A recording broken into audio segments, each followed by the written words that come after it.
Soma kengele hiyo imeandikwaje?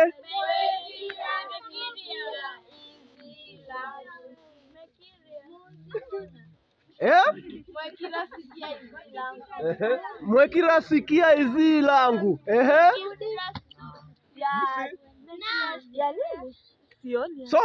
Soma kengele hiyo. Anza kabisa mwanzo. Anza mwanzo, soma kengele. Anza. Asante. Yo mwe kila sikia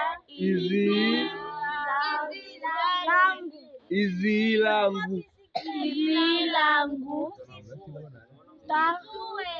Msisue. Msisue na tiri. Msisue. Ile lafuthi ya Kipare. Msisue. Neno msisue, sio msisue. Hakuna kusisua hapa. Msisue. Iyo. Hebu tuanze wote. Sikia izi langu. Msisue. Natiri. Sema natiri.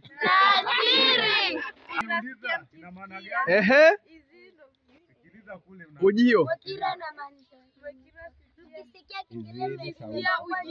Ina maana. Sikiliza mzee atutafsirie. Leo. Ndio.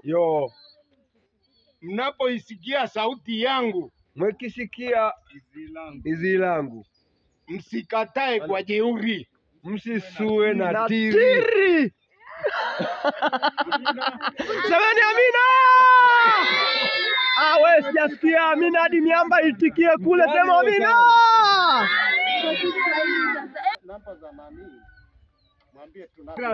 Sasa hapa tunaomba kibali cha kupiga hii kengele. Ngoja wazee wa hapa ndio wanaomba kibali.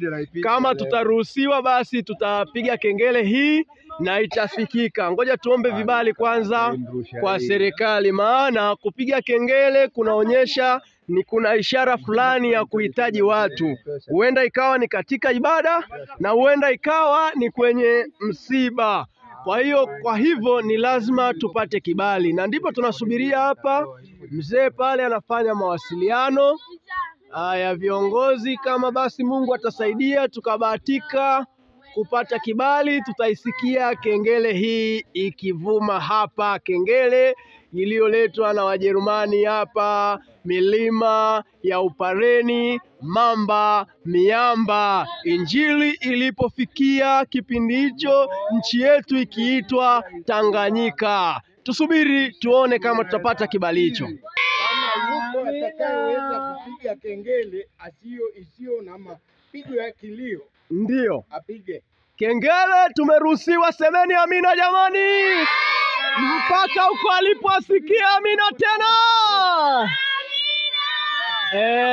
Sasa tumepewa kibali, kwa tunasubiria kuona kwamba ni nani atakaye kwenda kupiga kengele hiyo. Tunamshukuru sana Mungu, safari yetu ni nzuri sana. Tumeendelea kufaidi hapa milima ya Upareni. Tunaendelea kufaidi hapa. Tunatafuta mzoefu. Huyu hapa ngoja akapige. Tunahitaji mzoefu. Tusije tukapiga kengele hapa watu wakajua kuna kifo hapa. Ndio anaelekea hapa dada ambaye huyu ni kiongozi wa Pathfinder hapa kanisa la Miamba, na amekwenda pale, ameshika kamba ile tayari. Ameshika kamba ili kwenda kupiga kengele hii ya kwanza kabisa hapa ya Waadventista wa Sabato katika nchi ya Tanzania, kipindi hicho ikiitwa Tanganyika. Amevuta pale, anakwenda kupiga kengele hilo. Na inagonga kengele hiyo.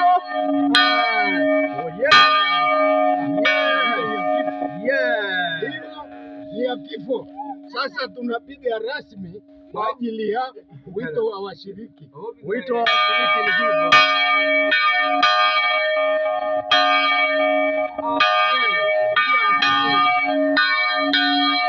Unaweza kuomba hapo kwamba cha kuangukia.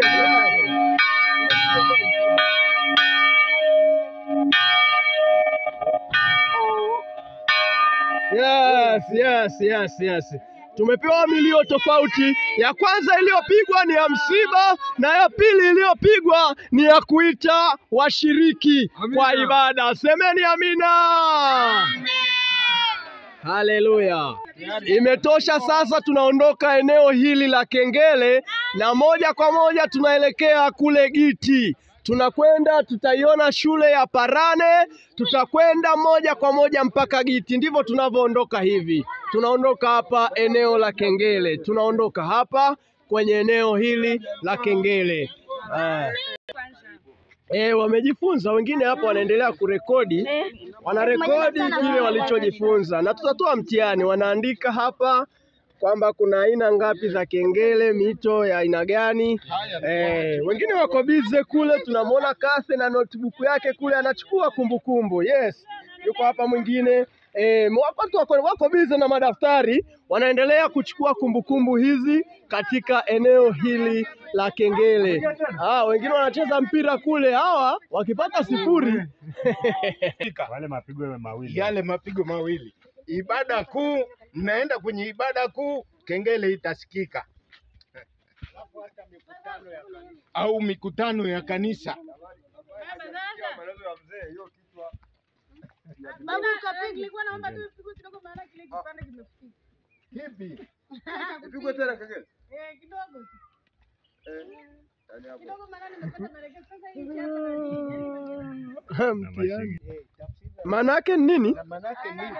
Anodomino. Anodomino nini tena? Anodomino kitu gani? Ni anodomino. Pale hakuna maelezo ya ziada pale. Nyie mnasikiliza nyie? Ulizeni muelezwe hicho maana yake nini, maana mmejua sawa maana yake nini? Yaani imetengenezwa 1910 AD. Okay. Na hii kengele tunavyoiona hivi imetengenezwa moja kwa moja kiwandani Ujerumani. Mwaka wake wa kutengenezwa ni ule, na mwaka wa kutengenezwa ni huo 1910. Wow. Hiyo mngeiacha hiyo.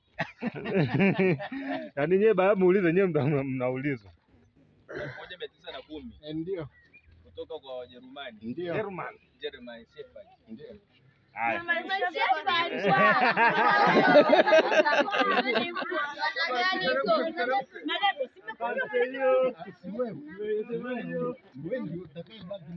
Ndivyo tunavyoondoka eneo hili la kengele. Iko pembeni tu kidogo na kanisa hili la miamba. Tunaondoka sasa, tunaelekea Giti. Gari limetutangulia, liko chini kule barabarani. Tunaelekea sasa Giti. Sasa tunaondoka, tunaelekea Giti.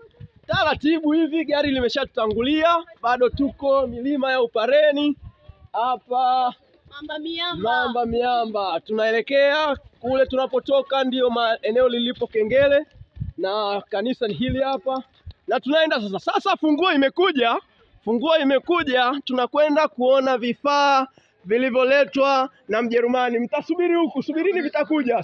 Subiri kule. Funguo imekuja, watu wa miamba wana ukarimu wa pekee. Subirini pale kwenye kibao pale. Tunakwenda kuona vifaa ambavyo vililetwa na vilitumiwa na Wajerumani. Vipo vifaa, naomba msubiri kule. Na hii ndio store ambayo vilihifadhiwa vifaa ambavyo kipo kinanda hapa. Kinanda kililetwa na Wajerumani. Hiki hapa. Ndipo wanatoa kinanda sasa hapo. Kinanda kilicholetwa na Wajerumani. Kinanda kinachotumia betri za kupampu. Kulikuwa hamna umeme kipindi hicho. Tunakitoa hapa, kitakaa tu hapa jirani. Hiki ndicho kinanda ambacho kililetwa na Wajerumani. Ndicho hiki hapa. Na hizi hapa chini hizi, mmoja akanyage hapo, kanyaga hizo ndizo beti hizo. Hizo ndizo beti za kupampu hizo. Sio ya Kiingereza hayo. Sawa. Na kililetwa mwaka gani kinanda? Ni miaka hiyo kabla Wajerumani hawajatoka. Sina uhakika wa tarehe. Ndio. Lakini mwaka tarehe kamili hatuna, lakini Kinanda hiki kilikuwa katika kituo kikuu cha kwanza cha umishonari pale Giti. Ndio. Giti, tukumbuki kwamba Giti ilikuwa ni shule ya kwanza ya Wajerumani. Na wanafunzi wengi waliotoka Giti ndio walieneza Injili karibia sehemu kubwa ya Tanganyika. Na shule baada ya shule hii ya Giti mwaka 1904 shule nyingine ikaanzishwa kule Kihulio.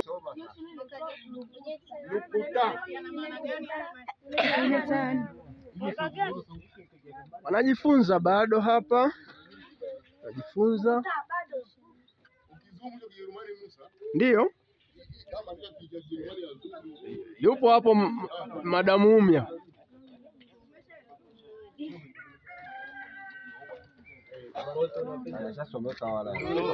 Hayo maneno muandike. Muandike maneno. Hii ni rola iliyokuwa inapandisha kengele kwenda kwenye mnara wa kanisa. Sawa. Kuipandisha ile kengele pale ilikuwa inataka winchi. Kwa hiyo walitumia hii kifaa cha rola, kinaweza kuvuta kengele yote ile na kwenda mpaka juu na kuishusha. Kwa kupitia hapa. Hii ni Unaona njia hapa hii. ndio. Sogea. Ikiwezekana chuchumaa kama mwenzako alivyochuchumaa hivyo, andika. Walioko nyuma wasimame. Hii inazunguka. Ni kama ile hendeli ya Kipindi chetu, wakati wetu, zama zetu. zama zetu. Hilo ni zama zetu. Hizi sio za Wajerumani. Hapa sasa ndio penye shughuli hapa. Ambele Naomba simama kwa hapa mzee. Pishe mzee hapo ali. Ni taa. Hii Urusi wa Ulaya vile. Hii ni taa, lakini vile vile hii ilikuwa ni kamera. Sawa. Sasa kulikuwa na kitu fulani kinawekwa hapo, wakishawasha taa hapa ina rekodi picha, alafu wanakwenda wanasafisha, inatoka picha. Sasa kwa utaratibu huo hiyo mikanda hatuna kwamba hiyo mikanda ilikuwa imefananaje. Kwa hivi hayo yamekuwa ni maelezo tulioelezwa, lakini hatukuona nani mkanda. Sawa. Kwa hivi zile picha za zamani zile ambazo mnazoona ambazo labda picha za nyeupe na nyeusi. Sasa hiki ndicho chombo. Mtambo ulikuwa ni huu kama tulivyoelezewa. Maana ya hii karabai ambayo ni hii karabai ambayo ni nani? Stova. Aina ya stova. Sasa hapa kuna lesi hapa ndani. Bado hizi hapa. Kuna Lesi ipo lesi. Pale kanani pale Kuna lesi. karabai. Karabai machine. Picha zinazopigwa kwa kutumia karabai. Karabai ambao pia ni taa. Mwanga wa karabai huu ulikuwa unasababisha kusafisha hizo picha zitoke kama zilivyopigwa. Alafu chini yake wanaweka karai la maji, ndipo zile picha zinasafishiwa humo. Akiokota ile picha kwenye karai, tayari baada ya muda inajionyesha. Ilikuwa teknolojia wakati huo. Ndio ilikuwa inatumia mafuta taa ambayo ilitumika wakati wetu, sio enzi hizo. Nataka niwaelewe namna ya kutumia hapa vijana. Hii inatumika kwenye kamba mbili. Kwa mfano hapa nimefunga mzigo, hii nimefunga kule juu. Mnanisikia? Nafunga kule juu kabisa, alafu natumia hii kamba moja nafunga mzigo. Alafu hii nyingine nimesimama navuta chini. Kwa hiyo Jitihada. Unapanda juu. Asante. Hii niulize kwenu nye Pathfinder. Ni nyenzo daraja la ngapi? Nyenzo daraja la ngapi? La kwanza. Ambao egemeo nakuwa katikati, jitihada huku ni pengine ni mzigo, si ndio Haya, asante sana, vizuri. Kuna kitu hicho hapo. ilikuwa ni vile vitengele vya hivi. Ya mkono ya Sabato. Mimi jana sikuwepo. Mtaambiwa mumeona nini? Jana tumesema huyu Ludwig Richard Conrad alibuni mradi huu na uliitwa Association of Adventists wa Hamburg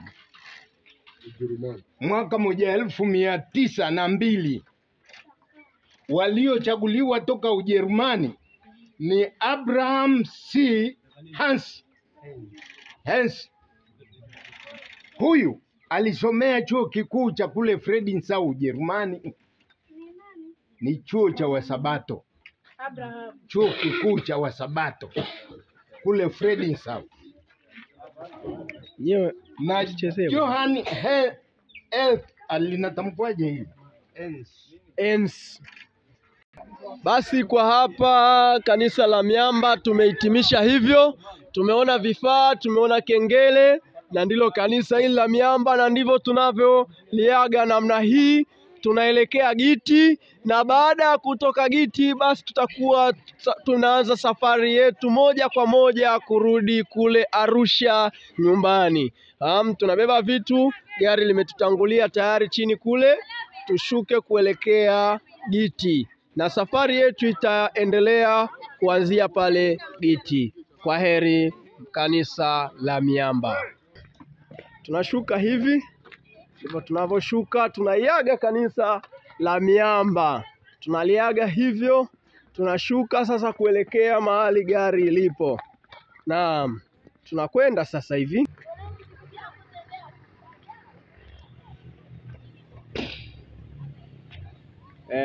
Tunaelekea kwenye gari sasa tayari kuelekea kule Giti. Naam, tunashuka hivi kwenye gari yetu.